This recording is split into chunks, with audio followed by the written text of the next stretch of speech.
السلام عليكم ورحمة الله وبركاته. ازيكم يا حبايبي؟ عاملين ايه؟ يا رب يومكم كله يكون خير وبركة ان شاء الله. النهاردة هنعمل مع بعض المخاصم. كانت عندي المخاصم بتاعة العيد فكنت عيناها فقلت اعملها ان شاء الله واوريكم طريقة حلوة اوي. تعالوا معايا بقى ونشوف هنعملها ازاي.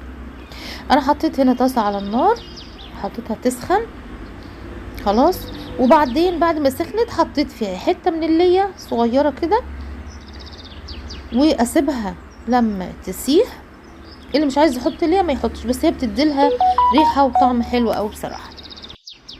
ماشي، هنا بقى هسيب اللية لما تسيح شويه كده، وبعدين بعد ما تسيح هنزل عليها بقى بالمخاصم.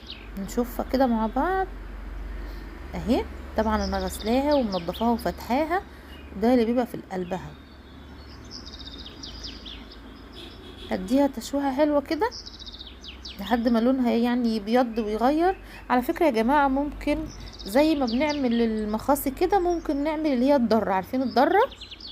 ممكن الضرة اللي هي الصغيرة نعملها بنفس الطريقة، هتبقى حلوة جدا جدا وهتعجبكم قوي. لو مش عارفين تعملوها بنفس الطريقة وخايفين انها تكون نية، ممكن تاخدوها غلوتين كده، يعني تسلقوها وبعدين تعملوها بنفس الطريقة دي اللي هي الضرة.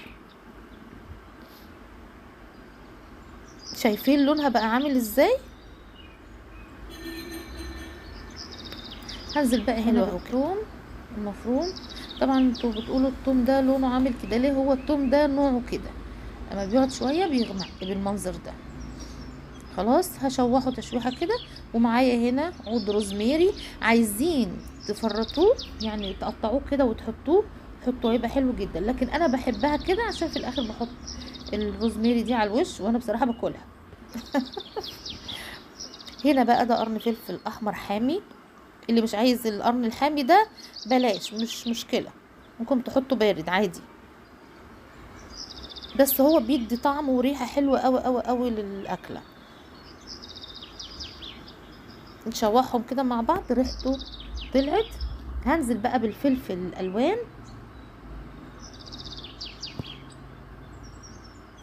أنا عشان عاملة في الجنب كده برضو كبدة، وطبعا عملت الكبدة معاكم قبل كده، فأنا بخلي شوية من الفلفل الألوان ده للكبدة. خلاص، فلفل أحمر وأصفر وأخضر هنقلبهم مع بعض كويس. شايفين الالوان؟ تحفه قوي.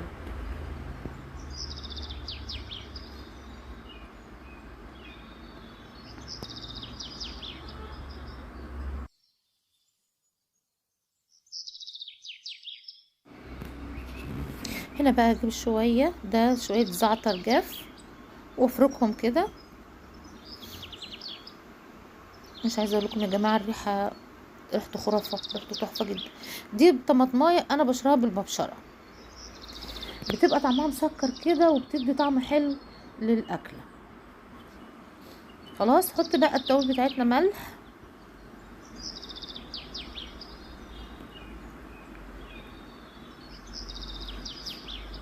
وده فلفل، بهارات اللي هي السبع بهارات. خلاص، ونقلبهم كده مع بعض كويس. واو.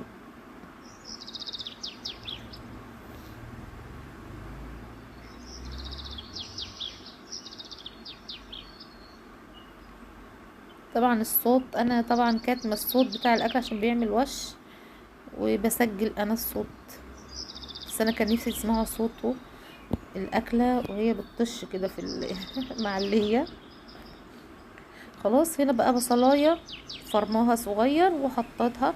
اللي عايز يعمل بصل جوليان ويحط في الاول ماشي، انما البصلايه كده دلوقتي عشان بحس ان هي بتقعد شويه حاجه بسيطه وبعد كده تبقى مسكره وجميله. هسيبها بقى تستوي ونغرفها واوريكم شكلها. شايفين بقى منظرها عامل ازاي؟